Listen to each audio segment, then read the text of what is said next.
Do you think the banks are fair to Kenyans or to borrowers?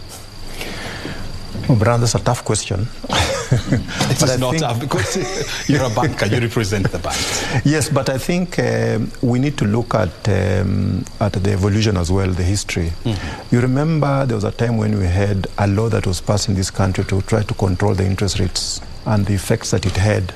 That was the interest capping law. Mm-hmm. It was put in place in 2016, it was repealed in 2019. And it was repealed because it was found not to have been effective. In fact, it was achieving the exact opposite of what it was meant to achieve. In other words, there was credit rationing, and the most affected segment of the borrowing market was actually the SMEs and that segment. Now, I think we first of all need to sort of like understand how do banks price their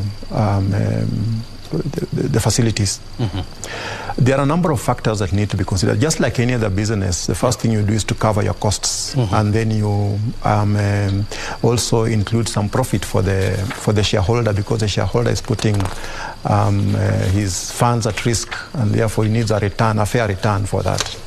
Now, if you look at the cost that banks include in the pricing for the loan, mm-hmm. would first of all to start with will be the cost of funds. Because what banks do, they do financial intermediation. They get deposits from those who have got excess liquidity and then pass it on to those who need the liquidity. And that intermediation, they do it as a business and they make some profit on it. So the costs that they have, the major element of that cost is the cost of deposits. And then onto that, there is also the normal running costs of the business. There's electricity, salaries. And even before you proceed, and sorry for stepping on your shoes, this is what we call interbank lending. No, I was talking about the normal lending to a customer. Or to a customer, you get deposits. Bank-to-bank lending. Yeah, you get deposits, mm-hmm. and it's those deposits that you use for lending to the customer. Mm-hmm. Now, those deposits cost you money. You have to pay the depositor some money. You'll either raise deposits or you'll go into the capital markets and raise a bond, which will cost you money. All that portfolio of funding that you use for lending to the customer, you have got to price it as part of the cost of funding the borrowing. Now, then on top of that, you've got your own administrative overheads.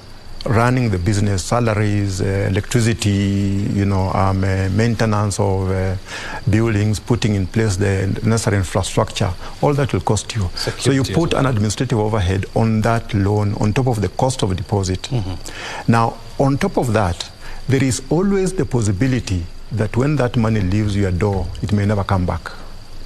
That possibility that it may never come back, you've got to price it. Because of the fact that the depositor, on the other hand, will not be told that, by the way, your deposit was lent to somebody who did not pay back, and so I cannot pay you back the deposit. The deposit is payable back on demand. So because of that possibility of the money not coming back, you add on a risk margin.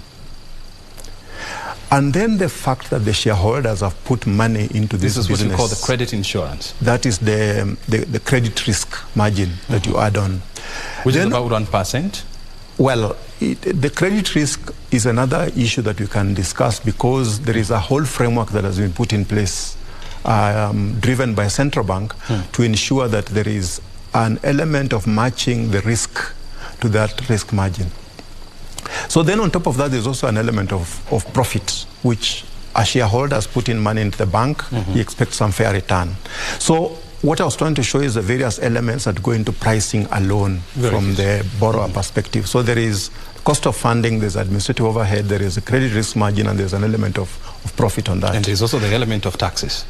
Well, taxes will be part of the profit mm-hmm. on which you are taxed. So the element of profit is what you pay for the tax bit of it.